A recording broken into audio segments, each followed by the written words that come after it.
Hey guys, this is just to explain how Quizzes works for the honors group.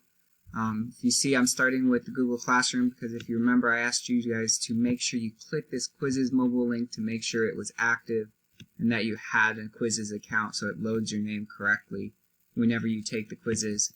I then go to the honors virtual slides, which takes me here.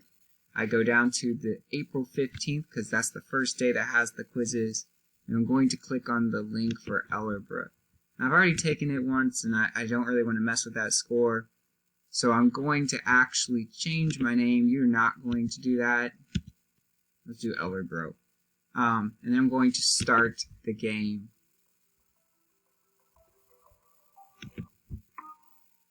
So you can see it's kind of like Kahoot. It sets up. You're going to try and get a high score.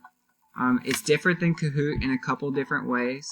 I'm going to intentionally pick some wrong answers here because you can see you could factor out an x, and the correct answer would be 6x minus 15. So I'm going to pick a wrong answer and submit. I'm okay with that. We're just going to go through these 7 questions quickly. I'll intentionally, hopefully I won't get one right on accident, but I'm just going to go through these quickly, just randomly picking stuff. Not here to actually show you the correct answers, just try and get you through this so you can see the options that are available here at the end. So glad I was wrong there because I accidentally forgot to look. Tells me to slow down, which is smart.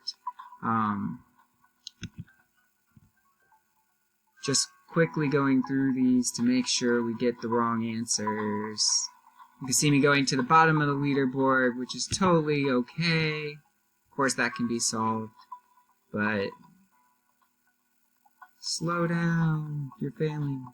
Again, the important thing is that at the end there's 3 features that are important that I want to make sure that you can see, and I'm just trying to get to the end here. Unfortunately, it takes a second to get to the end.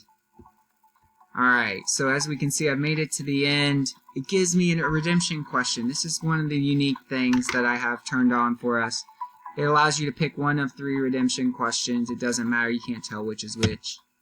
I'm going to go ahead and pick something wrong again. Get it wrong again for a failing score. Absolutely great. So what's important is you get that redemption question. That does count, by the way. If you get it right and you only missed one and it only gave you 1 redemption question, it'll allow you to fix that and then you don't miss any questions. You can have the option to play again, which I do recommend you doing if you didn't get a good score. But if you scroll down, this is the important part down here. You can see every question. And if you click on any of the questions, you can see what you clicked and what was wrong from the previous. It won't let you see what's right, but it will allow you to see your answers. You can turn off your answers. You can turn them back on, but it'll allow you to see what you did wrong from the previous attempt, and you can click down here to go through those. Again, this is a new feature for us. It allows you to study and then retake the quiz. It's important to get as high a grade as you can on these. Remember, if you attend a WebEx the next day, you will gain 1 of the points back. So if you got a 5 out of 6 or a 6 out of 7, if you attend the WebEx and I get your name written down, you'll have a 7 out of 7 and you'll be good to go. So again, thanks for helping us stay safe and staying at home, and stay safe yourself, and please email if you have any questions.